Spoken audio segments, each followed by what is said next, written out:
The most powerful thing you can do is lead a group of people to the discovery of the right answer. I think one of the key things when you're in listening is shut up and listen.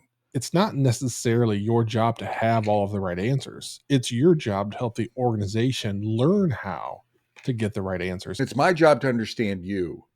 It's not your job to clear. It's my job to get clarity. You have to have the will and the desire to make that happen, but you also have to give yourself a little bit of grace that the first time you do it, you might not be great. Think Kenny Rogers, the gambler. Know when to hold 'em, know when to fold 'em, know when to walk away, know when. Run. Entry music. Da, da, da, da, da, da, da, da, da, da. It's the Bob and Josh Show. We've been talking for the last 10 minutes, and I don't know. I mean, what did I say? I don't know if you've been listening to me. I feel like you've been nodding your head and giving me that. Yeah, exactly. Oh, arr, arr. Do you know how good it felt to do Did that? it feel good? After you, yeah, it was last episode you did that to me. Yes, you've been droning on for a while, Robert. So I'm Droning on. droning on. So I may have turned off my brain. You sure? Maybe that's not the best thing for me to do as a partner in this podcast, but it's the reality. But that's today's episode, everybody. Today's episode is all about good listening. Yeah. And, you know, it's harder than you think, especially in today's world of remote work or hybrid, all of the variants that are out there.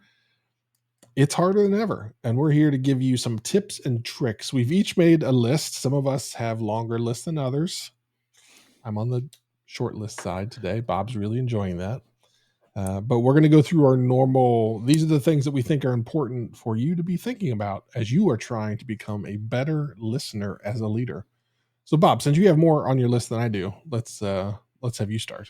Okay. And these are more, tips. These are short tips. So to me, 80-20, one of the things I'll start with 80-20. And it's something I try. And all joking aside, Metacasters, I embrace talking, and Josh will attest to that. So it's something that I have to control. So I think one of the key things when you're in listening is shut up and listen. So for me, 80% is the other person. I want to give them the space to talk, and I want to talk about 20%. So I want to tee up something and then just shut up and settle. Even the clarifying question. So, good listening is sort of probing and asking, what did you mean by that? Or give me an example. Even that people can be excessive. Like you could, death by 20 questions or something. So you want to use that carefully. So the 80-20 rule, I keep it in my head quite a bit. So that I'm giving someone time to talk and I'm listening to that. The other thing is not interrupting is part of that. So it's, ask a question. So one part of that sort of that tempo is ask a question, an open-ended question, and then shut up and listen. Maybe explore it and then listen, and 80-20. So that's my starting salvo. Okay, all right. I will return the volley with something similar. To me, it's patience, and I find a lot of leaders are in a hurry to get to the answer or in a hurry to solve the problem when maybe the most powerful thing you can do is lead a group of people to the discovery of the right answer. Yes, you have the right answer. And yes, you could just blurt it out and say it and hey, party's over, we're done, we move on. But have you helped the team really understand the problem set, understand how they are empowered to solve the problem? And so that's the biggest that's that's one of the bigger hurdles that I see with leaders, especially newer leaders, because they have been in the problem solving mode and they maybe just got promoted because they always had all of the right answers. So now it's not necessarily your job to have all of the right answers. It's your job to help the organization learn how to get the right answers. And patience often gets in the way of that. So be patient, let it grow, let it evolve, and just get comfortable with the silence. So that's the big tip that I would say as you're thinking about patience is just get comfortable with letting people think. And it's okay if there aren't words flying around in a meeting. Thinking is a powerful thing, but you have to let it happen. I'm going to challenge what you said, Josh. Not in general. No, just an Ooh, aspect of it. No, exciting. I'm right. I'm Oh, on top of what you said. I agree. But you said, you have the answer. You have the solution. I'm going to argue that's your ego talking. Be humble yeah. and realize that you don't always have the answer. You may think that you have the answer. You may think that you have a solution, and you probably have one. But do you have the better one? Do you have the more thoughtful one? Do you have the more considerate one? And I would say no. So don't let your ego get in the way. So do what Josh said, but don't sit there. Oh, I'm just waiting for the opportunity to tell everyone that I've got the solution to this problem. No, listen to what's. In fact, get that out of your head and listen. The other thing that Josh said, Metacasters, that's super important is start getting comfortable. This is something I'm working on. I've been working on it for 30 years. I am not comfortable with silence. All right, silence. I want to fill silence. That's part of why I jabber on so much. I used to interview people, and if they didn't answer my question in an interview in like 15 or 20 seconds, and this was silly, I just beat myself up later. Like, what did you? I would give them the answer, or I would Mm. start giving them parts to the answer, and I was just really uncomfortable with silence. And now I like let silence do its job. Like let it emerge. I think silence is incredibly as part of communication, as part of listening. Let silence live. Like play around with an experiment. 90 seconds of silence. Just try that sometime and see how interminable that is. And then embrace that. And it's only 90 seconds. So Josh was right on there with that. So patience, but be egoless. Don't go in there thinking oh, I'm just going to wait until I can surprise them with my brilliance. That's not the right listening mindset. So the biggest challenge for me in a one-on-one discussion is I've got this battle of there are things that are being said that I want to remember and I want to maybe jot down a note. But I am incapable of doing two things at once. So I found that when I look down and start writing a note, my effective listening skill drops drastically. Yes, there's still words going into my brain, but they don't actually like make it all the way in and land somewhere where they're going to stick. They just kind of go in there and tumble around. So I and I found I'm relatively abnormal with this is that I don't take notes during a conversation or an interview when I'm talking to somebody. I find that when I start writing down notes, I start thinking about the notes I should be writing and stop listening. And so I really appreciate the use of the AI note takers that are out there that can be a part of the Zoom meetings or Google Hangouts or whatever you have, where they can capture all of that stuff and I can trust it that I can go back and look later. Because if I try and do both, unfortunately, my brain is just like, yep, we're actually not listening. You might be nodding along, pretending, but it's not getting in there. To me, it's similar to I consume a book more effectively when I actually read it versus when I listen to it. So I can consume a conversation with somebody more effectively when I just allocate my entire self to that. Usually when I'm listening to a book, I'm doing something else. So I've found that that's part of the distraction that I have or the inability to multitask, whatever you want to label it. So I really have to focus when it's a one-on-one thing and I can't let anything else happen. So if you find yourself struggling with that, give it a shot and just say, I'm not going to take notes. And that's okay because the most important thing is that it gets into your brain, not necessarily on that piece of paper. See, I have a different view, but so years ago, I don't know, like many years ago, Josh, someone was talking to me about communication and brain processing power, Yeah. right? And it's like speech versus your brain's ability to process. Like, think of it as a CPU. My brain is a CPU, and so listening and talking takes up like 30. They explained it takes up 30% of your CPU. So now you Mhm. have 70% of your CPU idle.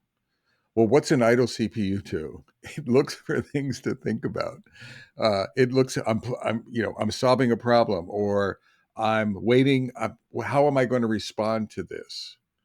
So I had problems. Like it's a nice idea to stay like present with someone, but I found that I couldn't do it. So then I was looking for what can I do to take up that extra CPU, and note taking was my Mhm. I will typically take notes. Now I'm not taking word by word notes, and I'll ask permit. I'm like, do you mind if I take notes at the beginning? And then I'll say, hey, hold on a second. I want to jot down a note or two. And what I'm really doing is like processing other stuff. Sometimes I'll just scribble pictures. What I'm really trying to do is take up that extra CPU, or what's important. What are they saying that's really important?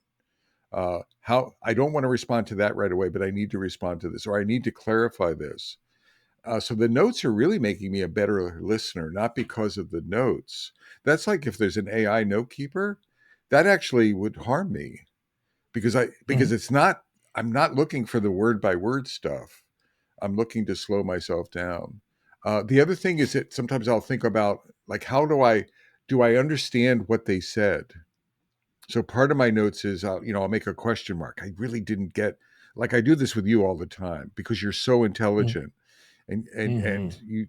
you say things in such a grandiose way that a simple guy like me can't understand.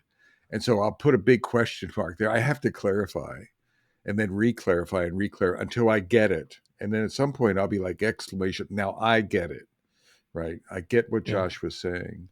So Yeah. I found that's and I think a lot of people, the point I'm trying to make, I think a lot of people suffer from this CPU-ish thing. Yeah.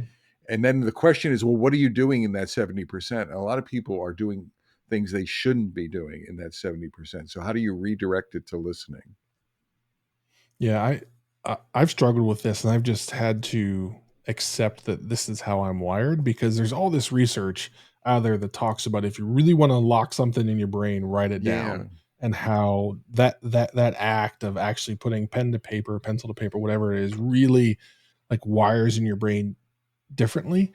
But every time I do that, then I lose track of what's happening. And so I've had to build skills and just practice with listening and being able to like truly focus and having those words get into my brain because as soon as I try and start to codify it with pen and paper, then I lose stuff. And that was frustrating to me. So I've had to figure out how to make that work. So to me, for listeners and viewers that are out there, it's important to recognize that you're you and what works for Bob doesn't work for Josh and vice versa. So just take a look at how you listen and try and pull out from some of the meetings that you're in and like observe Yep. yourself and how you're listening and when your struggles are and try and figure that out because again, the tips that Bob and I will share, the things that work for us are the people that we've coached, but it might not be what works for you. So you're going to have to take an active role in this whole gig and find the way that works for you. Maybe you're in the Bob world, like I think most people are,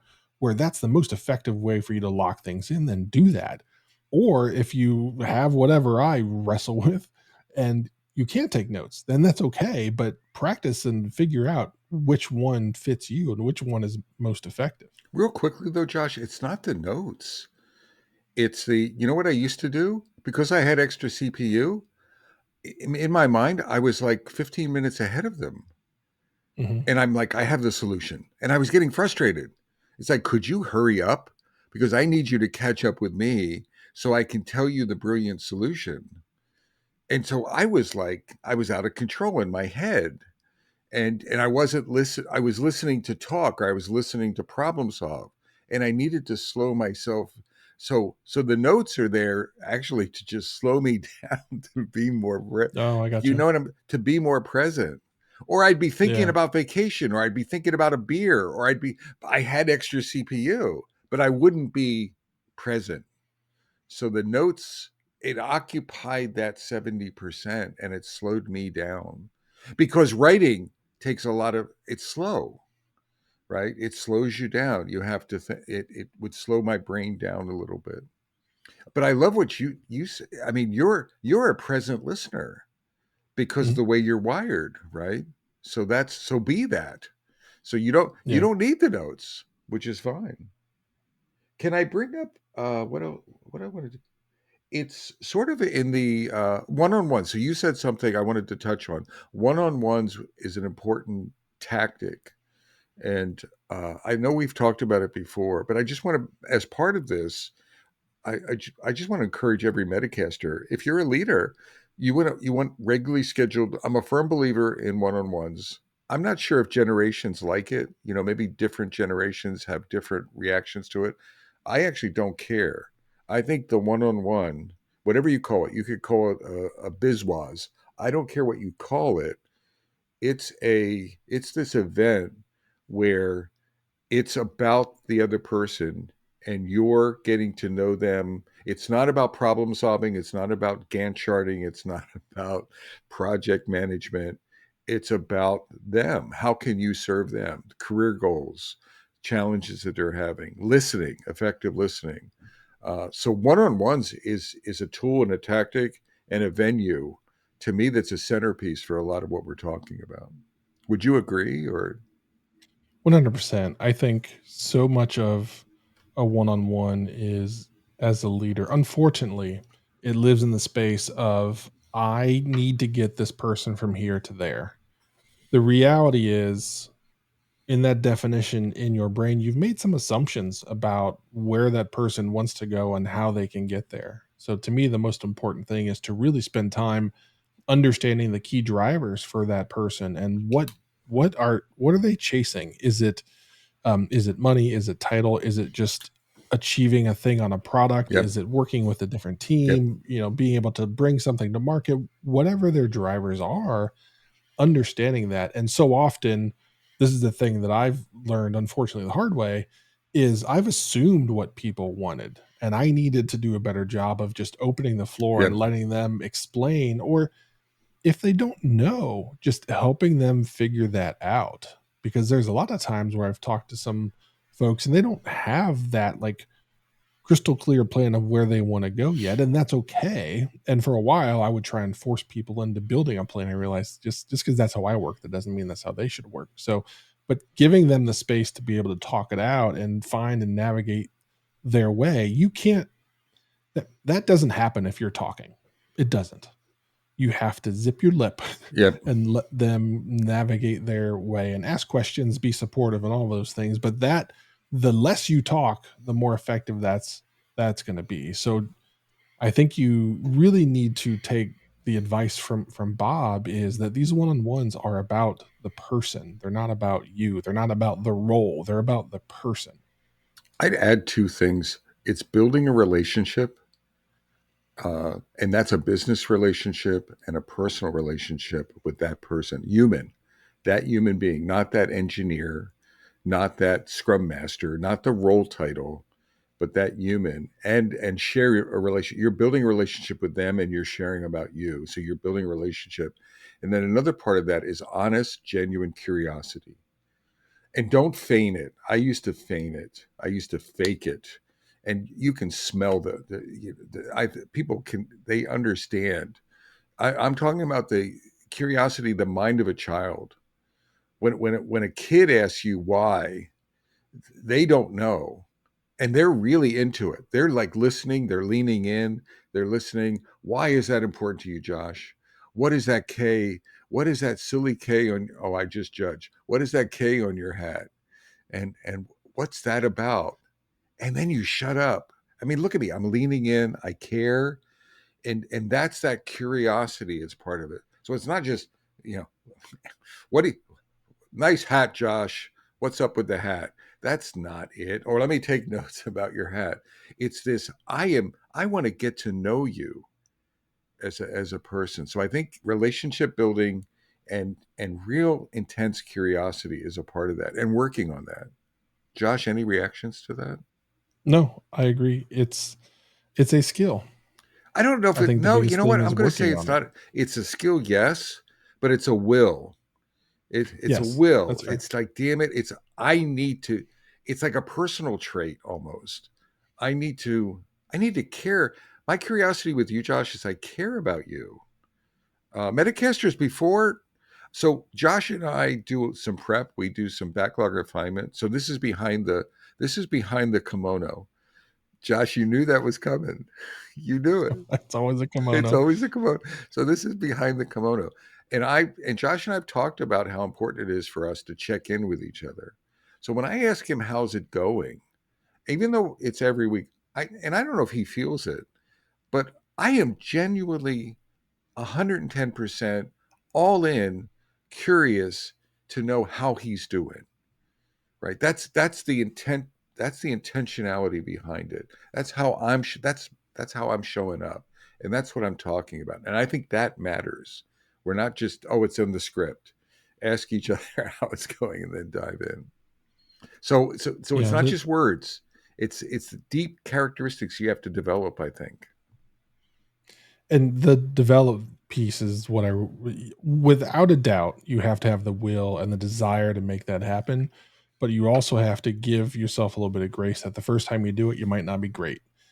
I really do believe there's some skill that Bob and I have shared how we've had to work at it, how we weren't good at Yeah. it, and how we've gotten better. We're not perfect, but we're actively trying to get better at it because we know how important it is. So we have the will, and then we're just continuing to practice that skill so that someday we can get there. What else you got, Someday. Josh?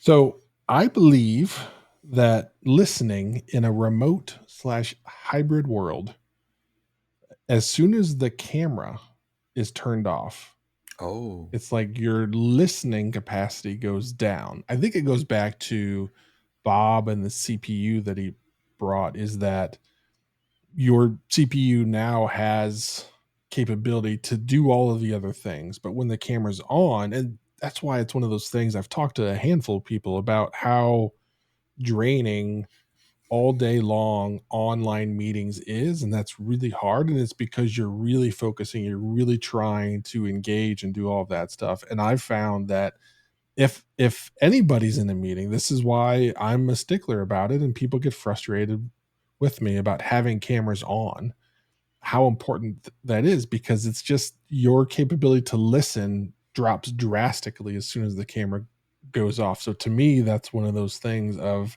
we need to be on camera as much as possible. Yes, it's hard. Yes, it's uncomfortable. It's inconvenient, but for to maximize the value of that meeting and to ensure everybody has the capability to truly listen well, I think they have to be on. I'm going to yes and to what you said, Josh. I think it's not just virtual. This is true in face to face. It's not just listening to words, Metacasters. So as you were talking, Josh, I was thinking I was on a lean coffee today, and I was facilitating it, and I was paying attention. There was maybe 20 people, 20 Zoom windows up, and I was watching. I mean, I was watching people's attention spans.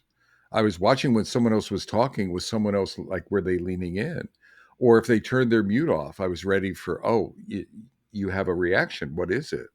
So, but I mean, I'm like paying attention to 20 freaking little windows. You really have body language. So words, Yeah. body language. Do they have the little hands going up or whatever the heck they talk? Right? Are they doing little zoomy things? And it's exhausting, but it's like listening on all channels. And it's not just in Zoom, everyone. It's when someone in a one-on-one, what is someone's body posture? What is their inflection? And here's one for you. I want you all to write it down. Write it down. Uh, Listen to what's not said. What wasn't said? And maybe ask why. Or note to self later in the notes.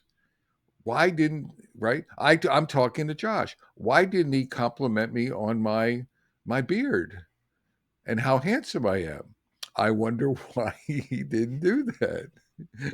And he hasn't done that for 16 years. I'm curious as to why. I'm not sharing that with John, but there's information there.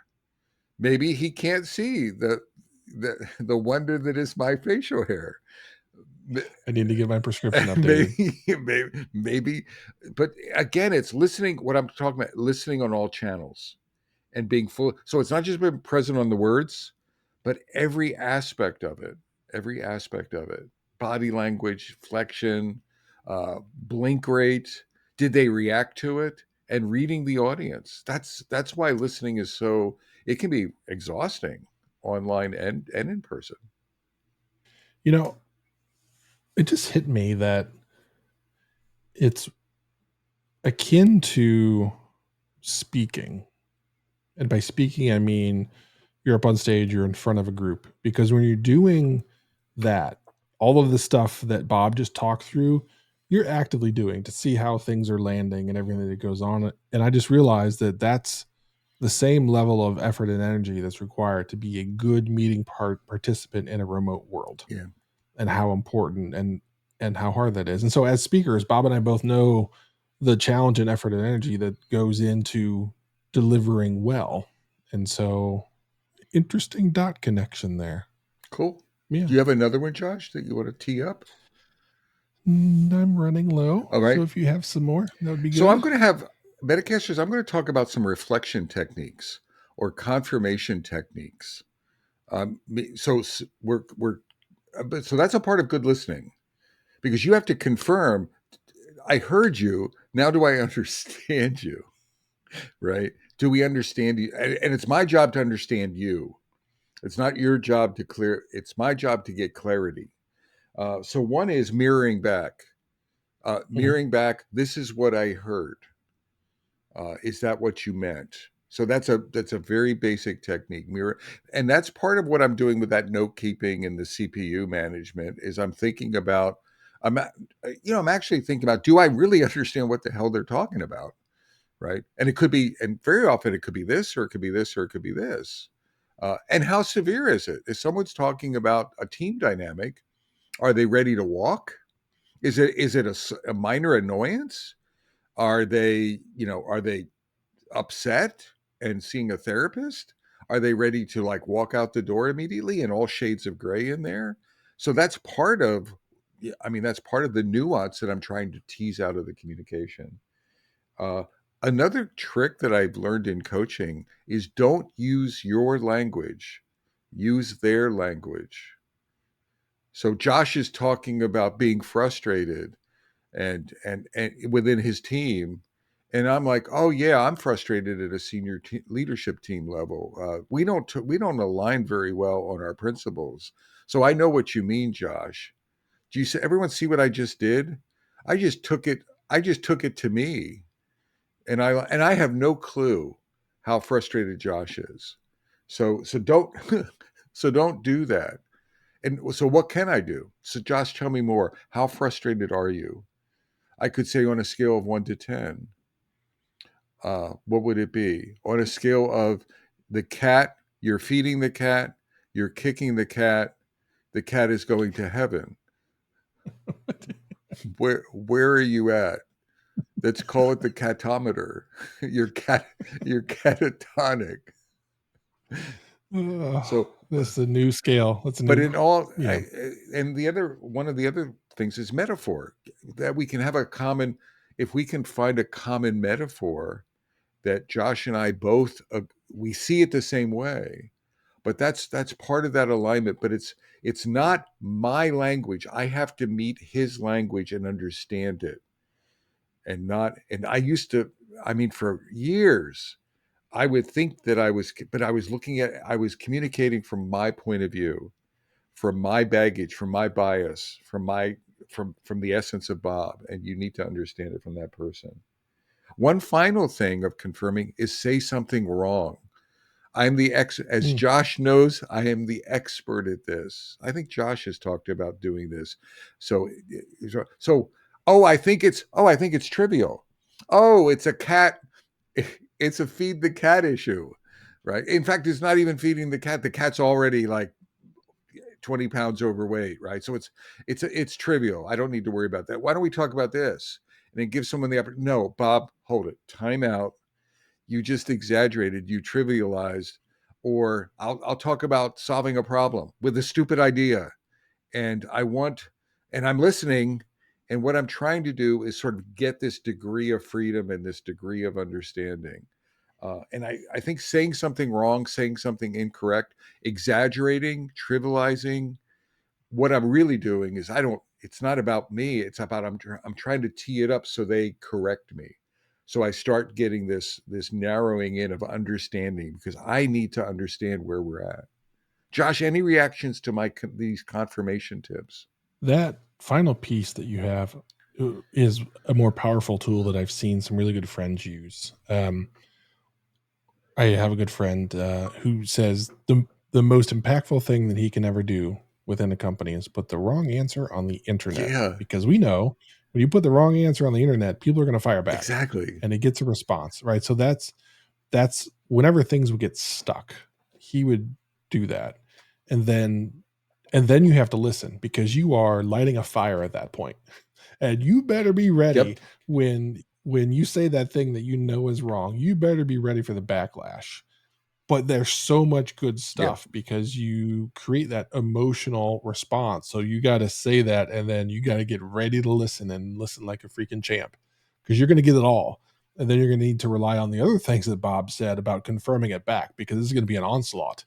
And so you got to be ready to, that's when, write those notes, do it however you lock those things in, and then repeat it back and say, okay, cool. I'm glad you guys educated me.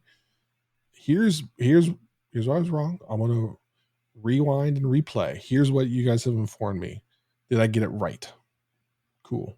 Now you've done all the things we've talked about where you've empowered the team, you've enabled them to be the problem solvers, you've generated the conversation, you've listened, you've confirmed, and now you guys are in a much better spot.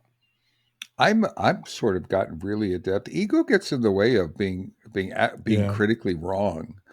I'm comfortable with it. I'm not now. I am. I mean, so I wasn't my ego. I wasn't in the beginning, but and now I like lean into it. So I'm not just wrong, Josh. I want to be flamingly wrong. I want to be absurdly wrong. And there's artfulness in that. And I think it can be incredibly powerful. Now, you do run a risk that people are like, "Well, what value is Bob bringing to the table?" yeah, Right? Because he's a moron. so so there's a line to be drawn.